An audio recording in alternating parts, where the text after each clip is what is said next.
Bobby Roode, I believe, just had a fusion, and he's on the mend, and hopefully he can make it back. Yeah. And I think, Adam will make it back. If he wants to come back, he can come back, I think.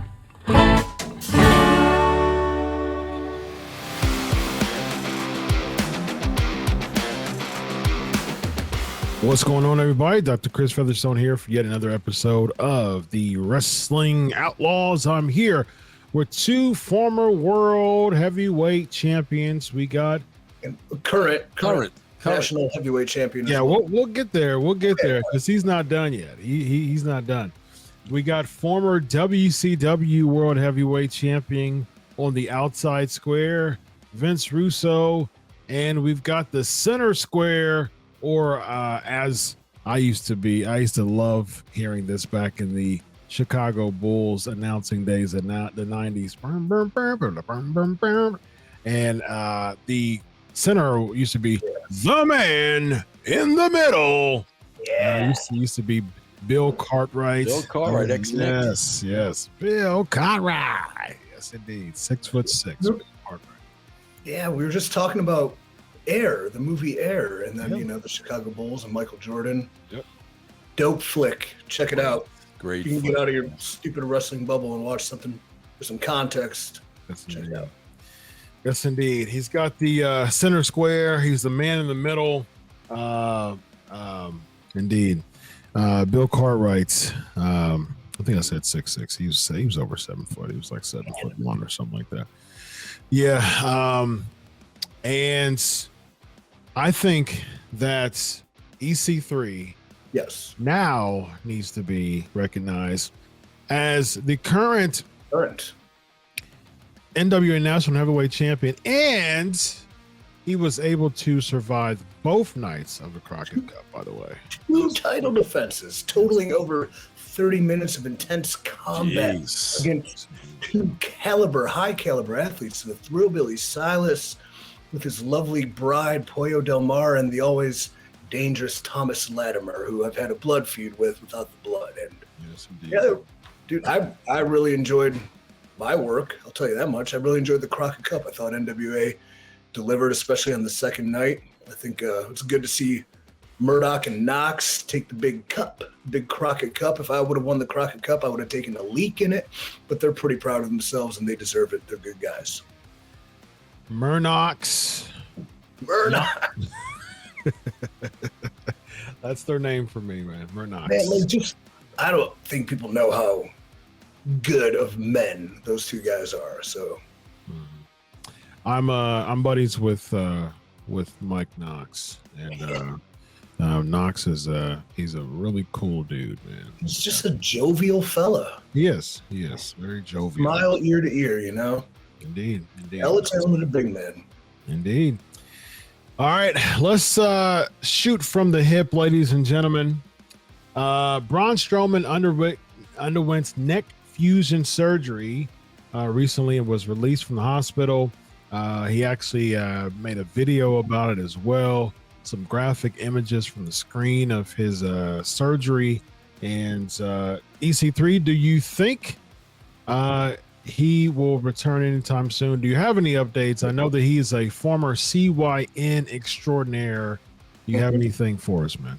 As far as return date, I'm going to assume a fusion's very serious. Yeah. So, that's what kept Can you explain EC3 exactly what that is to people listening? Because I had that atrophy on my chest, and that was from impinged nerves via my C4 and C5. So there was a couple recommendations to get fusion, but that's almost it's a 50-50 shot. You can really come back from that. Fortunately, the opinions I got said I didn't need it. And, I'm still suffering from it, but far better off than I was 6 months ago. So I'm assuming a fusion. I am not a doctor, just play one on TV, but a fusion is where they kind of fuse the vertebrae together. And that's it. That's all I know. God, every time I hear that fusion before, actually. Every time I hear that, I just feel like that would so limit your flexibility and mobility. Wouldn't it? That's what I would think. No. Yeah. Definitely limits your flexibility when it comes to a fusion. Now, granted, I mean, there's all types of treatment when There's different levels of it too. Yeah. I've had spinal fusion surgery, so I have rods and screws in my back, and so my I still work out like a beast, but my range of motion and flexibility is still very limited. So, but you get to the point where you end up working around it. And then like the thing is, with all the people who had fusion before, your brain, your brain, your brain and your muscles and stuff like that, it's plasticity. So it ends up like working and recovering itself. I mean, that's the joy of our body. We have like neuroplasticity is the brain basically healing itself, and rewiring itself. And so, there's also that when it comes to your bone. I mean, your muscles and things like that. That's the reason why food is really important when it comes to that too, to help, rebuild those muscles. And the thing is, with proper treatment and strength training and things like that in those areas, those things really help your muscles and your areas rebuild itself. So that's the reason why. I mean, if you think about the human body, you can have a broken leg, and basically you're in a brace for it to line itself back up. You to be in a year later, 9 months later, you be as nimble and active as you did before you got the surgery. That's the joy of our bodies working and healing itself up. So yeah. Well, the issues with the nerves though, sometimes because the nerves end up firing differently, or they do forget. So that's the kind of issue I had. I was able to avoid any sort of neck surgery by getting decompression. So like twice a week, I'm on this table where they slightly weigh my neck and it's like pulling it. I did stem cells, dry needling, countless, chiro, soft wave technology. Like I'm going in debt to make sure I didn't get surgery, which is ironic enough because if I needed surgery, insurance would have covered it 100%. So, yeah, I've had dry needling before too, and it did absolutely nothing for my back, unfortunately. So yeah, I do believe that needs consistency, though. It does. Yeah, I heard, but it's consistently based on your first go around having some type of effect. And when I got it, my doctor was like, "Anything?" I was like, "Yeah, not really." And he was like, "Oh, sorry." Yeah, I've got that. So. Edge had the fusion and had to retire, but he came back 7 years later, better than ever. Yeah. Austin had the fusion. That was early in the process of fusions.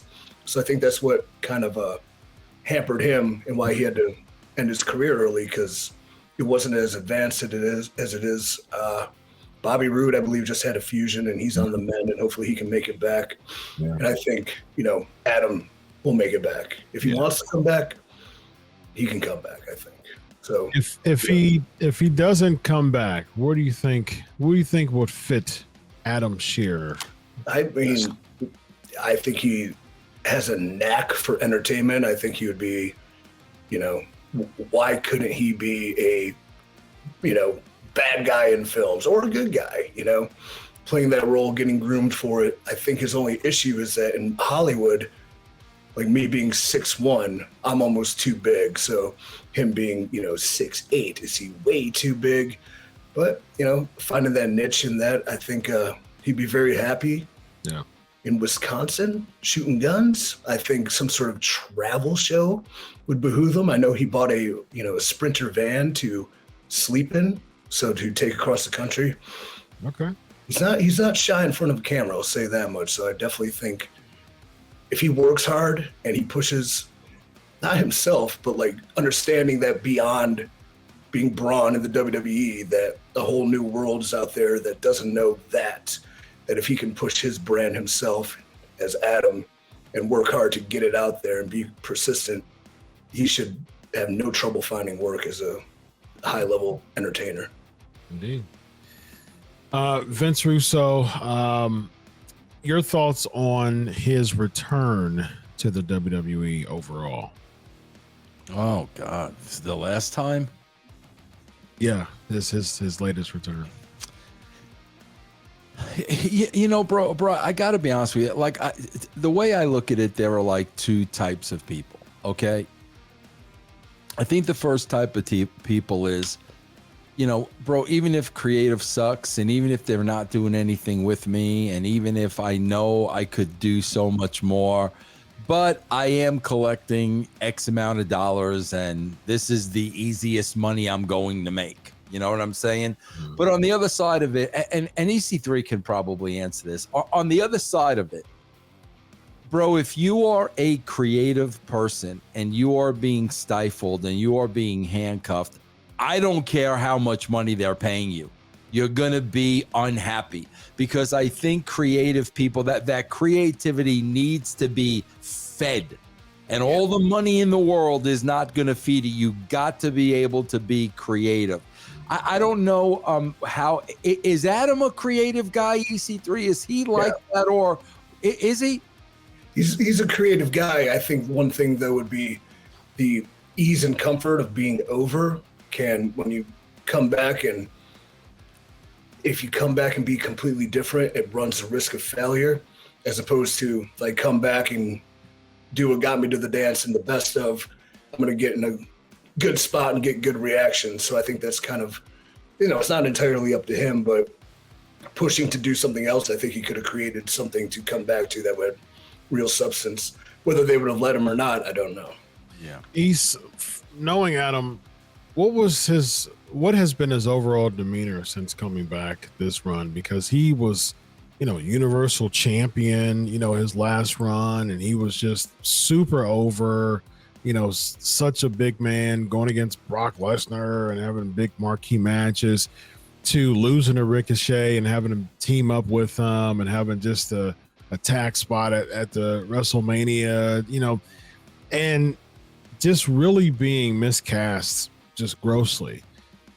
Where is he now? Is it humbling for him? Is it frustrating? Is he just collecting a paycheck? Is he thankful to get the job back? Where is he mentally?